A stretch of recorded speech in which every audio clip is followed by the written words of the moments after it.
Ngibingelele kuwe mlaleli, ngiyathemba ukuthi uyaphila-ke. Mina ngizokucela kuwe-ke laphana-ke ukuthi-ke uma ngabe usamusha kuleli khasi-ke leli-ke wenze okulungile-ke laphana-ke ucindezele-ke ibhathini usubscribe nje, akubizi imali, kumahhala nje occasional senti-ke elimnyama-ke leli-ke khona uzokwazi ukuthi-ke uyithole zonke iy'ndaba-ke ezintsha-ke nje engizobe ngilethela zona-ke kulo-ke leli khasi-ke leli-ke kusukela-ke manje-ke.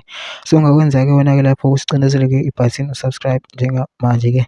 Udaba engilethele lona namhlanje ithi-ke laphana kuThami Ntuli-ke we-I_F_P laphana-ke usegcine-ke ekhethile-ke abantu-ke azosebenzisana nabo-ke laphana-ke KwaZulu Natal, njengoba nje kwenzekile-ke laphana-ke kwi-collusion ye-I_F_P, A_N_C, D_A laphana-ke base-ke bacazelana-ke izikhundla-ke laphana. Ikhabhinethi yakhe ifundeka kanje: uPremier uThami Ntuli we-I_F_P, COGTA uThulasizwe Buthelezi we-I_F_P, Economic Development uMusa Zondi we-I_F_P, Health Nomagugu Simelane we-ANC, Social Development uMbali Shinga we-NFP, Public Works Martin Meyer we-DA, Finance Francis Rogers we-DA, kwi-Agriculture Thembani Madlopha we-I_F_P, Transport and Human Settlements uSiboniso Duma we-ANC,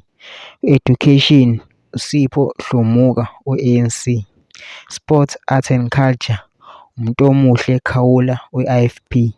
Lena-ke izikhundla-ke zabantu-ke abaphethe-ke laphana-ke njengoba uThami Ntuli-ke sebecazelelanile-ke ngey'khundla-ke laphana. Manje sicela laphana singene ema-comment section-ke ufushe umbono wakho-ke ngalo-ke lolu daba-ke lolu-ke ukuthi wena-ke ucabanga kanjani. Usicinize nebhathini nje usubscribe nje, akubizi imali, kumahhala nje occasional senti-ke elimnyama-ke leli-ke khona uzokwazi ukuthi-ke uthole zonke iy'ndaba-ke ezintsha engizobe ngilethela zona-ke kulo-ke leli khasi-ke leli-ke kusukela-ke manje.